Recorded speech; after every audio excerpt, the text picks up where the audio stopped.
Hi viewers, welcome to our channel. ప్రస్తుతం మనతో పాటు సీనియర్ జర్నలిస్ట్ దాము బాలస్ సార్ వారితో మాట్లాడదాం. నమస్కారం సార్. మొన్న చంద్రబాబు నాయుడు గారు అండ్ రేవంత్ రెడ్డి గారు ఇలా ఇద్దరి మీటింగ్కి పవన్ కళ్యాణ్ గారిని తీసుకురాకపోవడం అనేది కాస్త చర్చనీయాంశంగా మారింది సార్. అంటే చాలా మంది జన సైనికులు ఎందుకు పవన్ కళ్యాణ్ గారిని బాబు గారు తీసుకెళ్లేదని చెప్పేసి క్వశ్చన్స్ రైజ్ చేస్తున్నారు. దీని పట్ల పవన్ కళ్యాణ్ గారు కూడా రెస్పాండ్ అయ్యి జన సైనికులకు కాస్త వార్నింగ్ ఇచ్చారు. అయితే నిజానికి వీళ్ళిద్దరి మధ్య అంటే జనసేన కానీ టీడీపీ మధ్య ఏదో జరుగుతుంది, సమ్ భిన్నాభిప్రాయాలు వ్యక్తం అవుతున్నాయి, అమరావతి విషయంలో కూడా ఈ విధంగా జరిగిందని చెప్పేసి చాలా మంది మాట్లాడుకుంటున్నారు. మీరేం చెప్తారు సార్ దీని గురించి? మనం ఆల్రెడీ మాట్లాడుకున్నాం. ఇది అమరావతికి సంబంధించి పవన్ కళ్యాణ్కి ముందు నుంచి కూడా కొన్ని డిఫరెన్సెస్ ఉన్నాయి.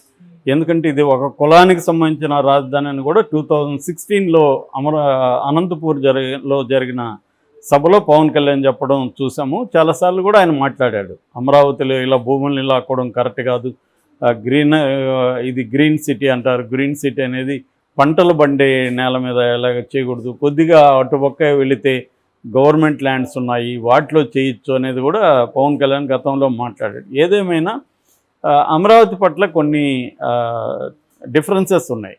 రెండోది బొలిశెట్టి సత్యనారాయణ, మనం ఆల్రెడీ చెప్పుకున్నాం, ఆయన ప్రముఖ ఎన్విరాన్మెంటలిస్టు. రెండోది జనసేనలో important leader and mouthpiece అని కూడా చెప్పచ్చు ఆయన్ని. సో ఆయన అన్ని ఛానల్లో వచ్చి జనసేన తరఫున మాట్లాడుతుంటాడు. సో ఆయన ఢిల్లీకి చెందిన విక్రమ్ కావచ్చు, సోనీ ఇలాంటి కొంతమంది కలిసి దేశవ్యాప్తంగా కూడా వాళ్ళు అర్బన్ స్పేసెస్ ఎలా ఉండాలి, సిటీస్ ఎలా ఉండాలి, ఎక్కడ ఉండాలి, వాటర్ని ఎలా ప్రిజర్వ్ చేయాలి, ఎన్విరాన్మెంట్లకు ఇబ్బంది లేకుండా సిటీస్ని ఎలా నిర్మించాలి, వీటి మీద వాళ్ళు ఏషియన్ అర్బన్ డెవలప్మెంట్కి సంబంధించిన వర్క్స్ వాళ్ళు ఎప్పటి నుంచో ముగ్గురు చేస్తున్నారు. ఆ యాంగిల్లో వాళ్ళు అమరావతి మీద ఒక బుక్లెట్ కూడా వాళ్ళు క్రియేట్ చేశారు, అమరావతి నేచురల్ సిటీ పేరుతో. అంటే నేచురల్ సిటీస్ నిర్మించాలి తప్ప నదుల దగ్గర సిటీస్ నిర్మించడం, నదులకు సంబంధించిన ఫ్లడ్ ప్లెయిన్స్ అంటారు వాటిని. ఫ్లడ్ ప్లెయిన్స్ అంటే వరదల వచ్చి అక్కడ ఉన్న ఏరియాల్లో చేయకూడదు, దానివల్ల నది కోర్స్ అనేది డిస్టర్బ్ అవుతుంది. డిస్టర్బ్ అవడం వల్ల వరదలు రావడం, గ్రౌండ్ వాటర్ తగ్గిపోవడం, పొల్యూషను, దీనివల్ల హ్యూమన్ లైఫ్స్ కూడా ఎఫెక్ట్ అవుతాయని వాళ్ళు ఎగ్జాంపుల్స్ కూడా చూపించారు. అంటే అప్పుడు కూడా అనుకున్నాం మనం, పవన్ కళ్యాణ్కి తెలియకుండా ఆయన చేయడు కదా, సో ఆయన ఇంత స్థాయిలో అబ్జెక్ట్ చేస్తున్నాడంటే పవన్ కళ్యాణ్కి కూడా దీంట్లో హ్యాండ్ ఉంటుంది అని అనుకున్నాం. రెండవది, ఈ మధ్యకాలంలో పవన్ కళ్యాణ్కి తగిన ఇంపార్టెన్స్ చంద్రబాబు ఇవ్వట్లేదు. పేరుకి చెప్తున్నారు, గవర్నమెంట్ ఆఫీసులంతా కూడా నా ఫోటోతో పాటు పవన్ది పెట్టండి అన్నాడు, కానీ ఎక్కడా ఏం జరగట్లేదు. మొన్న రామోజీరావు సంతాప సభ ప్రభుత్వం దాదాపు 12 కోట్లు ఖర్చు పెట్టి ఆంధ్రప్రదేశ్ ప్రభుత్వం చేసింది అఫీషియల్గా. అందులో యాడ్ ఇచ్చినప్పుడు కూడా ఎక్కడ పవన్ కళ్యాణ్ ఫోటో లేదు, ఓన్లీ చంద్రబాబు ఫోటో ఉంది. అదే కర్ణాటకలో కావచ్చు, తెలంగాణలో కావచ్చు, సీఎంలు ఇట్లా యాడ్ ఇచ్చినప్పుడు ఇక్కడ బట్టి ఫోటో పెడుతున్నారు కంపల్సరీగా, అక్కడ డీకే ఫోటో పెడుతున్నారు, చంద్రబాబు ఏం పెట్టలేదు. నిజానికి ప్రీపోల్ అలయన్స్లో భాగంగా పవన్ కళ్యాణ్ లేకపోతే అసలు చంద్రబాబు అధికారంలోకి వచ్చే పరిస్థితి లేదు, బీజేపీతో కలిసే పరిస్థితి లేదు. ఇవాళ బీజేపీ నేషనల్ లెవెల్లో బీజేపీతో చాలా ఇంపార్టెంట్ పార్ట్నర్గా చంద్రబాబు ఉన్నాడంటే దానికి ప్రధాన కారణం పవన్ కళ్యాణ్. సో అలాంటి పవన్ కళ్యాణ్ని అధికారం వచ్చినాక పక్కన పెట్టారు. ఆయనకి శాఖలు కూడా అంత ఇంపార్టెన్స్ లేని శాఖలు ఇచ్చారు. అట్లాగే వాళ్ళ ఇద్దరికి ఇచ్చారు, దుర్గేష్ అండ్ నాదెండ్ల మనోహర్, వాళ్ళకు కూడా పెద్ద ఇంపార్టెంట్ శాఖలు ఇవ్వలేదు. ఇతర పోస్టులు కూడా అంటే టీటీడీ చైర్మన్ నాగబాబుకి ఇస్తారన్నారు, కానీ అదేమీ జరగట్లేదు. సో ఏదేమైనా జనసేనకి తగిన ఇంపార్టెన్స్ ఇవ్వట్లేదు అనేది విమర్శ ఉంది. అయితే ఇది ఆశ్చర్యకరంగా వైసీపీ వాళ్ళు ఏమి దీన్ని పెద్దది చేయట్లేదు.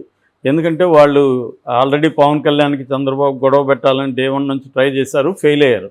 ఇప్పుడు ఈ ఇష్యూల్ని వాళ్ళేమి కదపట్లేదు. జనసేన వాళ్ళే దీంట్లో పోస్టులు పెట్టుకుంటున్నారు, పవన్ కళ్యాణ్కి అన్యాయం జరుగుతుంది అంటున్నారు. ఈ క్రమంలో కొత్తగా ఇప్పుడు ఇక్కడ మొన్న ఇద్దరు ముఖ్యమంత్రుల సమావేశం జరిగింది, దానికి పవన్ కళ్యాణ్ కూడా వస్తాడని ముందుగా న్యూస్ వచ్చింది.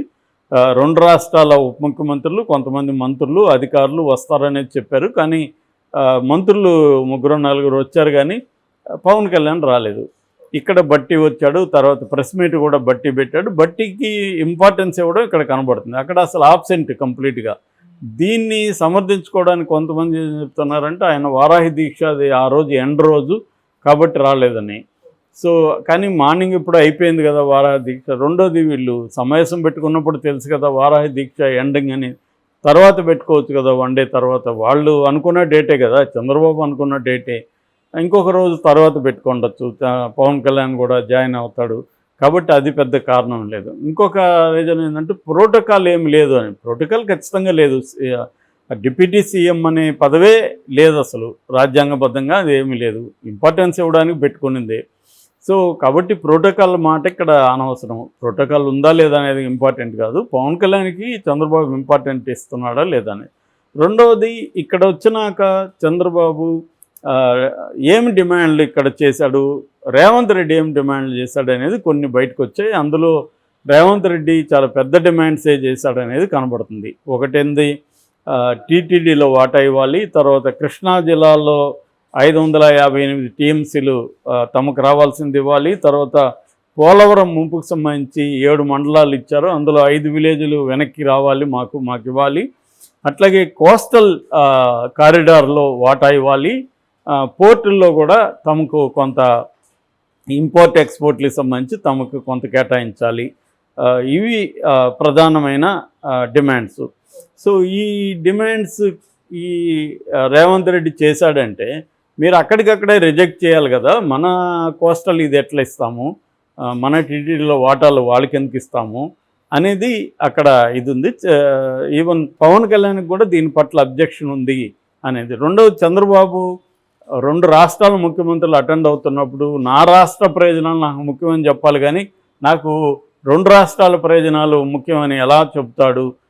ఇక్కడ కూడా ప్రజలు నిన్ను ఎందుకు ఎంచుకున్నది ఆంధ్రప్రదేశ్ ప్రయోజనాలు నువ్వు నెరవేరుస్తావని. నువ్వు రాజకీయంగా 10 రాష్ట్రాల్లో నీకు ఉండొచ్చు, కానీ నువ్వు ఒక రాష్ట్ర ప్రతినిధికి వెళ్తున్నప్పుడు నా రాష్ట్ర ప్రయోజనాలకి నేను ఫస్ట్ ఇంపార్టెన్స్ ఇస్తానని చెప్పాలి. కానీ నాకు 2 కళ్ళు తెలంగాణ ఆంధ్ర అని మళ్ళీ పాత 2 కళ్ళ సిద్ధాంతాన్ని చంద్రబాబు ఎందుకు చెప్తున్నాడు? అట్లా అనుకున్నప్పుడు గతంలో ఎప్పుడైనా ఇక్కడ తెలంగాణలో అనేక ఘోరాల నేరాలు జరిగాయి, ఎప్పుడైనా పట్టించుకున్నాడా చంద్రబాబు?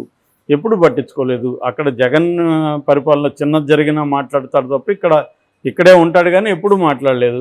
మరి అలాంటప్పుడు సడన్గా ఇప్పుడు 2వ కన్ను ఎక్కడి నుంచి వచ్చింది తెలంగాణ అన్న విమర్శలు కూడా ఉన్నాయి. ఇది పవన్ కళ్యాణ్ కూడా దీంట్లో భాగం అయ్యాడని చెప్తున్నారు. సో ఓవరాల్గా పవన్ కళ్యాణ్కి ఇంపార్టెన్స్ ఇవ్వట్లేదు.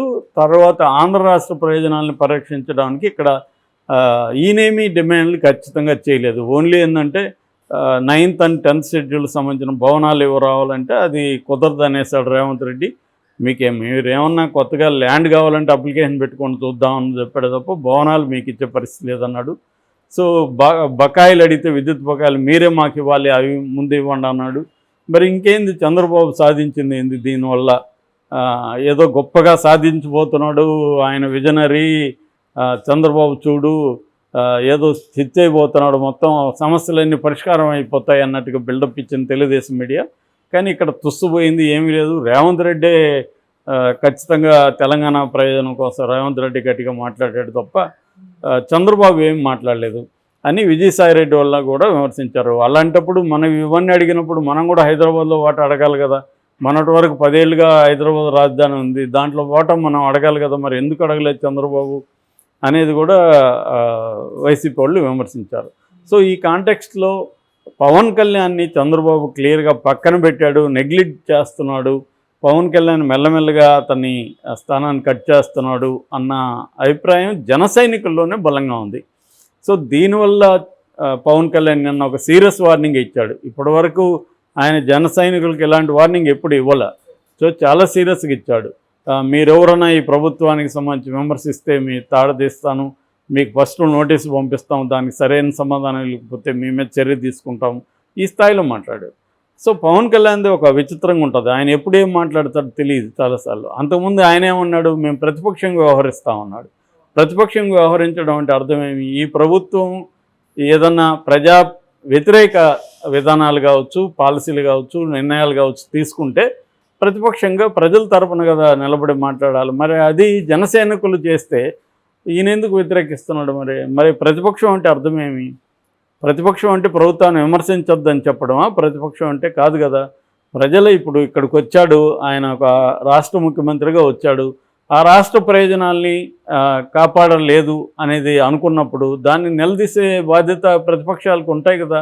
మరి పవన్ కళ్యాణ్ చేయడు ఆ పని, తన జన సైనికుల్ని కూడా చేయొద్దని ఎందుకు చెప్తున్నాడు అన్న ఇదైతే అసంతృప్తి అయితే జనసేనలో కనిపిస్తుంది. Okay sir, thank you so much sir.